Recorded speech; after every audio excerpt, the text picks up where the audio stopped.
Welcome to A2Council Update, a recap of the Ann Arbor City Council meeting on December 18, 2023. This meeting included comments and discussion about bringing a resolution for a ceasefire in Gaza, restricting the use of leaf blowers in the city, rezoning and a site plan for 78 acres at Pontiac Trail in Duvarin, amending permitted uses in mixed-use and office zoning districts, allowing ground-mounted solar panels in front and backyards, rezoning a transit corridor district at Plymouth Road, and hiring a new police chief. This is the voting chart for the council meeting on December 18, 2023. All agenda items were approved unanimously. Councilmember Lisa Dish was absent. This was her 8th absence since taking office in 2020. You can find this voting chart and more information about this meeting at A2Council.com. Like and subscribe if you would like to see more content like this. The meeting included a presentation from Matt Carpenter of the Ann Arbor Area Transportation Authority. As we updated the Blake Transit Center about 10 years ago here in Ann Arbor, we're moving forward to do the same with the Ypsilanti Transit Center next door, beginning what will probably be a 2-year environmental and conceptual planning process, again hoping to then win competitive grants to build a larger and more exciting bus terminal for the city of Ypsilanti. After introductory remarks, public comments, and staff explanations, Council discussed agenda items for about 30 minutes. 58 people signed up in advance to offer public comments. 6 people spoke to topics on the agenda. 48 people signed up to speak about a council resolution calling for a ceasefire in Gaza. On Friday, December 15th, Council members Erica Briggs, Aisha Ghazi Edwin, and Lynn Song added a resolution to the council meeting agenda. That resolution expressed support for U.S. Representative Debbie Dingell's statement calling for a bilateral ceasefire. It condemned discrimination in our community. The resolution was removed from the agenda on Saturday, December 16th. Sponsor Erica Briggs emailed constituents with the explanation that it had been pulled because it did not satisfy advocacy organizations. At the council meeting, public commenters spoke out. I had wanted to start out by thanking council members Aisha Ghazi Edwin, Lynn Song, and Erica Briggs for co-sponsoring a ceasefire resolution, and the only other council member who got back to me this last week and pledged their support to a resolution today. But since it was rescinded, I'm not really sure how I feel. If the Ann Arbor City Council is to effectively call for a ceasefire, it must accurately address 75 years of occupation by incorporating the language from the community-drafted resolution. If I was going to draft something, it would include many things, including disarmament of Hamas, particularly because they've articulated their intention to repeat the atrocities of October 7th, and then also to call for the release of the hostages. And I thank you for pulling the resolution. I don't think that it's our space to be calling for resolutions on such a contentious issue. Over the course of the past few council meetings, here and in Ypsilanti, I've seen a disturbing lack of civil discourse, which is not how I would hope people who live and work in our communities should communicate with one another. Council responded. It's very challenging to come to a good resolution within a short period of time. The situation underscores the urgent need for compassion, understanding, and a relentless pursuit of peace. I joined voices across the country and individually calling for an immediate bilateral ceasefire agreement to end the violence in Israel and Gaza. When the community as a whole is in hurt and conflict and turmoil, then we too, to a certain degree, are in hurt and turmoil. The consent agenda this week included 18 items and expenditures of over $17 million. The consent agenda was approved unanimously. Council considered final approval of a new ordinance that will ban the use of gas-powered leaf blowers from June 1st to September 30th, with the goal of wholly banning them by 2028. At a public hearing, residents spoke out. I am the owner and founder of Three Brothers Lawn Care. I've been working in the city of Ann Arbor for 3 years.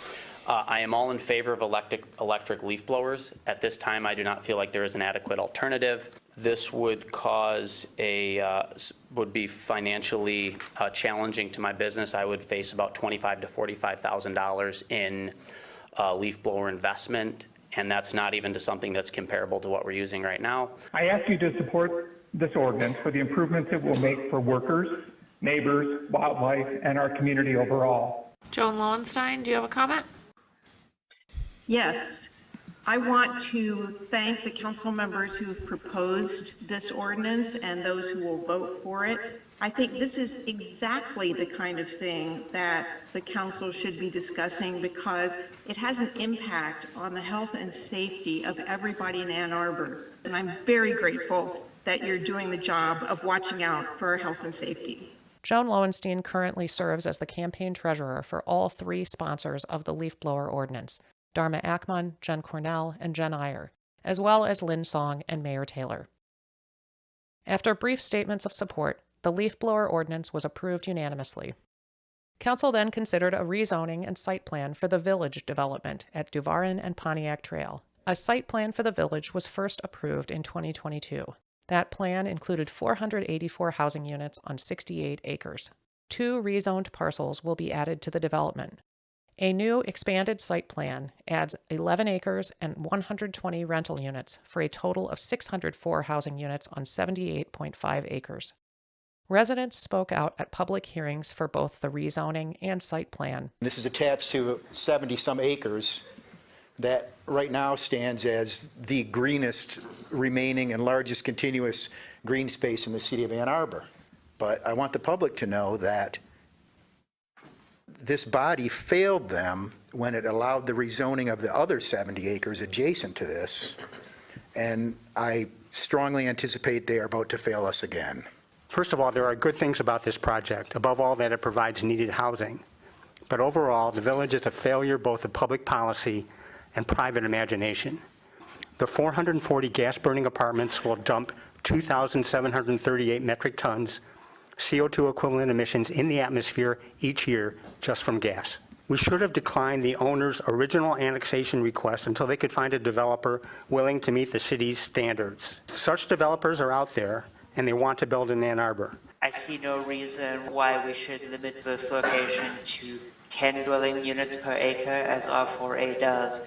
Why not just allow it to go all the way up to R4E? A Citizens Climate Lobby of Ann Arbor opposes the Village of Ann Arbor Phase 2 site plan because of its use of natural gas for space and water heating instead of electric heat pump technology. Most new developments, especially for affordable housing, are being built all electric.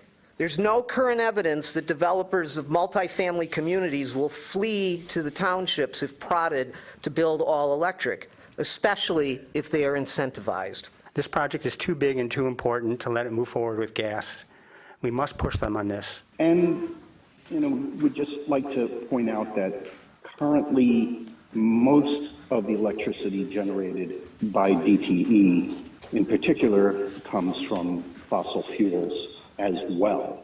In discussion, council requested explanation from city staff and the developer. I can't speak to specifically why they did not agree to electrify the second phase, but I know that they did have feelings regarding because the second phase, what would be approved on the site plan tonight are the rental apartments. I think there's some feeling that there was a cost implication behind that. And again, we have agreed to the 164 townhomes as all electric. It is cost implications, particularly with this last phase here, which are smaller units. Council members weighed in.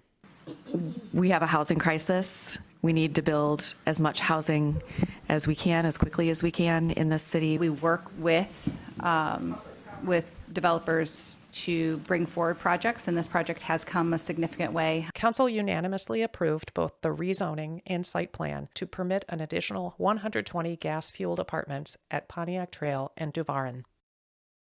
Council then considered the rezoning of 54 parcels as part of a transit corridor district on Plymouth Road. Earlier in the evening, public commenters spoke to the issue.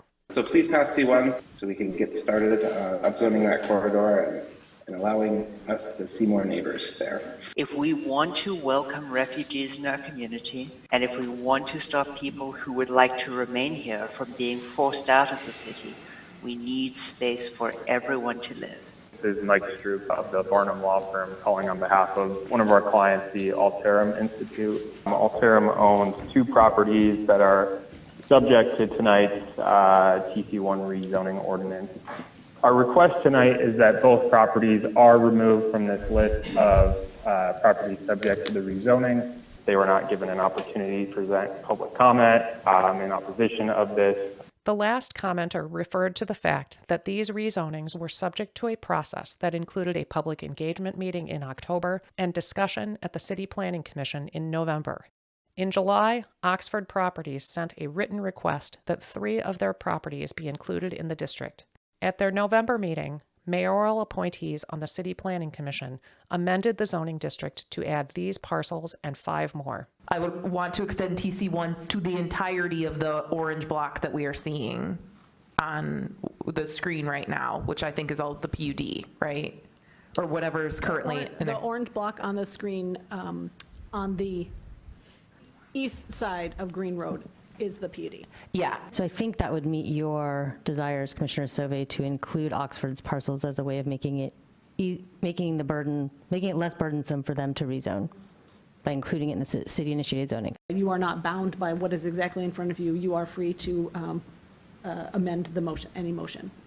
Mayoral appointees added 70 acres to the zoning district. These properties were not presented at the public engagement meeting, and they were not listed on the public agenda for the Planning Commission.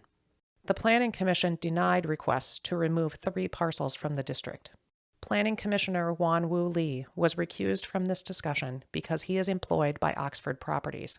This week, City Council discussed the rezoning for about 10 minutes. By friendly amendment, the 8 parcels added by the Planning Commission were removed, but Council suggested they might still be added back. CMDS tells me that she will put the question of whether we want to keep those supplemental regulations in place to staff before second reading. There's some trepidation in the community as this change goes forward, but this category has been vetted by staff and is intended to increase housing access and choice, affordability, and options along transit corridors. This is an exciting prospect for another stretch of our city to be benefited by TC1, and I'm excited that it's moving forward. Council unanimously approved the rezoning at first reading. At a future meeting, the rezoning will be the subject of a public hearing and final approval at second reading. Next, Council considered an amendment to the Uniform Development Code that will apply to mixed-use and office zoning districts. The amendments will add a category for banquet hall and expand permitted uses in the office zoning district. These changes were requested by Oxford Properties and discussed at the Planning Commission in June. Mayoral appointee and Oxford Properties employee Wan Woo Lee was again recused from discussion. Oxford Properties CEO is local campaign donor Jeff Hauptman. Since 2020, Hauptman and his wife have contributed over $13,000 to the campaigns of council members Briggs, Dish, Iyer, Cornell, Harrison, and Radina, as well as Mayor Taylor. After a brief introduction, amendments to the mixed-use and office zoning districts were approved unanimously at first reading. At a future meeting, they will be the subject of a public hearing and final approval at second reading. Council then considered an ordinance amendment to permit ground-mounted solar panels in residential front yards and reduce current limits on their installation in backyards. So the changes being put forth with this will allow for solar panels in front yards up to 10 feet from the lot line. It will also allow unlimited coverage in the rear setback area for solar panels. The amendments were approved unanimously at first reading. At a future meeting, they will be the subject of a public hearing and final approval at second reading. After a brief introduction, Council unanimously approved a liquor license for the Michigan Theater. Finally, Council unanimously approved the appointment of a new police chief, Andre Anderson. He previously served as Assistant Police Chief in Tempe, Arizona. City Council went into closed session for about 50 minutes to discuss confidential legal memos. When they returned to regular session, Council heard more public comment from people who had signed up in advance and waited for over 3.5 hours. We need local representation of the demand for ceasefire, especially in light of the slowness of many of our state and national leadership to represent the overwhelming will of the people. The failure to speak for a ceasefire contributes to a public climate where it's open season on Palestinians and we're further dehumanized. I have heard from from my community that their elected officials, including City Council, are disconnected from the Muslim and Arab community here. One would not think it takes political courage to speak out against what experts are calling a textbook case of genocide. But apparently it does. I'm a longtime Ann Arbor resident and proud anti-Zionist Jew. here alongside many other members of UMich Jewish Voices for Peace in support of introducing a community-led resolution to address the current genocide in Gaza. My family has survived generations of persecution for being Jewish, and my family has also built the settlements in the West Bank, effectively forcing Palestinians out of their homes. I do not want to hear a word about anti-Semitism if you are going to use your Jewishness to shield Israel from accountability as it indiscriminately massacres Palestinian children. And let's also stop pretending like we have a progressive, collective city council in front of us today. Please do not let selective consideration for your Jewish constituents be used as an excuse not to stand up for peace and human dignity. We are a much more diverse community than the nationalist ideology of Zionism. I do not want my people to die. I do not want my Palestinian brothers and sisters to die. And I would hope that my city council could acknowledge that. We don't need you to solve peace in the Middle East. We need a ceasefire. We need humanitarian aid. And if you want specifics, the community did give you a ceasefire resolution with specifics. Mayor Taylor, I'm going to disagree with something that you said earlier. You said that things are complicated. I just don't understand since when a genocide and indiscriminate bombing of thousands of people has become something complicated. It should be something that should be very easy to call out. The meeting adjourned before 12:30 a.m. For more details about this meeting, visit A2Council.com. Welcome to this week's A2Council Moment of Zen. Do we have communications today from our city administrator? Just to mention that we're planning to hold a community meeting sometime around the middle of January with regards to the Sports Illustrated Hotel project. Excellent. Thank you.